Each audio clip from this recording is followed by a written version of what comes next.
वो सवाल यह है कि भारत सरकार, हमारी सरकार तालिबान के बारे में क्या सोचती है। तालिबान अगर कल मैंने को बताया तो मैंने अभी भी आपको जवाब कल को दिया अगर है, सत्ता पर काबिज, अगर उनका राष्ट्रपति प्रधान आपको जवाब दिया है। आप शायद मेरी आवाज नहीं पहुंच नहीं पहुंच पाई, एक बार फिर से बता दीजिए प्लीज। कि अभी तो तालिबान की सरकार बनी भी नहीं है। अभी तो हमारी पूरी प्राथमिकता है कि हमारे सारे जितने भी भारतीय लोग हैं वापस आए। हम तो बड़ी स्ट्रेटेजिकली और डिप्लोमेटिकली काम करेंगे। जब सरकार का दावा होगा, और किससे बात करेंगे, वहां तो इतने फैक्शंस हैं। पर हमने कम से कम सुनिए, हमने पूरे दमखम के साथ यूनाइटेड नेशंस में जाकर प्रेसिडेंसी करते हुए उस चेयर पर बैठकर कहा है, और 25 देशों ने हमारे साथ हामी भरी है कि अफगानिस्तान की सरजमीन को दहशतगर्दी के लिए और खास तौर से औरतों के खिलाफ दहशतगर्दी के लिए इस्तेमाल नहीं किया जाना चाहिए। बिल्कुल ठीक है। अमेरिका ने तो उसको आजाद कर दिया ना, मान्यता भी दे दी। ये भारत ने कहा, ये स्टैंड है मैडम, सुन लीजिए, सब खबरें आ रही हैं। ये ना कीजिए कि सारा हलीम जी, मैं आपसे मुखातिब होना भी पसंद नहीं करती। आपका रिएक्शन जो तालिबान से जिस तरह की खबरें आ रही हैं, क्या हम यहाँ पर बैठे, दोनों की आवाज बंद कर दीजिए प्लीज।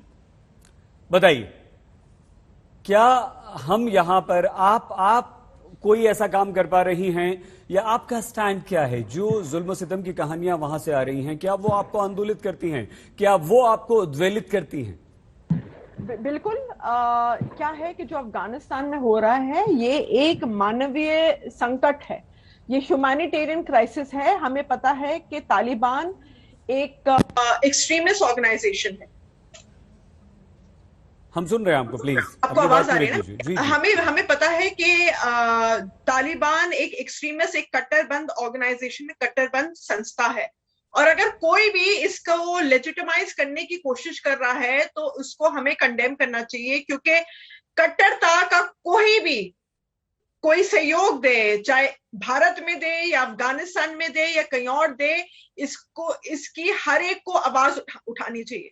अब भारत का इसकी क्या पॉलिसी होंगी, क्या नीति होगी, एक बार सरकार बनेगी तब पता चलेगा। लेकिन यूनाइटेड नेशन सिक्योरिटी काउंसिल तो चेयर, जो मीटिंग हुई थी वो तो चेयर की थी इंडिया अभी हाल में कुछ दिन पहले।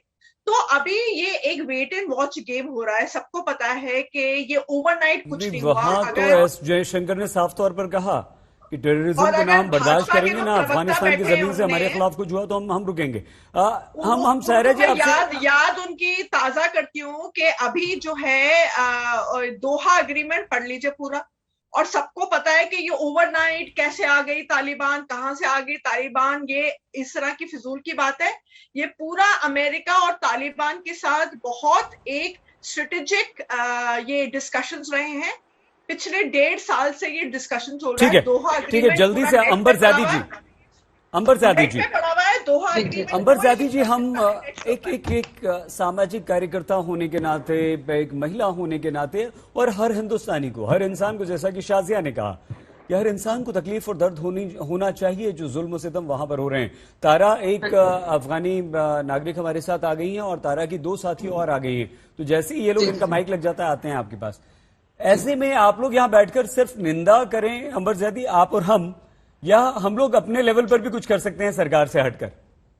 जी देखिए, सबसे पहली बात तो ये है कि हमें जो गलत हो रहा है अफगानियों के साथ, उसको बोलना चाहिए कि वो गलत हो रहा है। यहाँ पर कुछ लोग, देखिए, हिंदुस्तान में बैठकर, एक लोकतांत्रिक मुल्क में बैठकर लोग तालिबानियों का खैर मकदम कर रहे हैं और उनको बधाई दे रहे हैं, उनको बोल रहे हैं कि आपने निज़ाम मुस्तफा अफगानिस्तान में लाया और लिहाजा आपने अपने देश को आज़ाद कराया। इस तरीके की मैसेजेस एक लोकतांत्रिक मुल्क में रहकर लोग पहुंचा रहे हैं। खुद अगर अफगानिस्तान में कुछ दिन रहकर आए तो उनको पता चलेगा कि तालिबान क्या होता है। बहुत लोग बड़ी तारीफ कर रहे हैं कि ये तो 2.0 है और ये मिलेनियल है, ये इंग्लिश स्पीकिंग है। इन्होंने प्रेस कॉन्फ्रेंस कर दी। स्वरा भास्कर उसको कहते हैं कि हिंदुस्तान में जो भगवा टेरर होता है उस पे लोग कुछ नहीं बोलते, और तालिबान का धर्म को शायद पता नहीं है। तो सबसे पहली जिम्मेदारी तो हमारी ये है कि एक जिम्मेदार इंसान होने के नाते, एक भारतीय होने के नाते और एक पड़ोसी होने के नाते हमें अफगानियों के दर्द को समझना और अफगानियों के साथ खड़े होना है।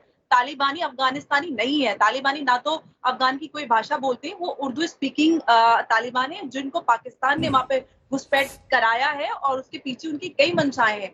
खुद को वो एफएटीएफ की ग्रे लिस्ट से बाहर निकालना चाहता है। जिस तरीके से देखिए कि अफगानिस्तान अंबर जी, हम यहाँ पर समझना चाहते थे आपकी बात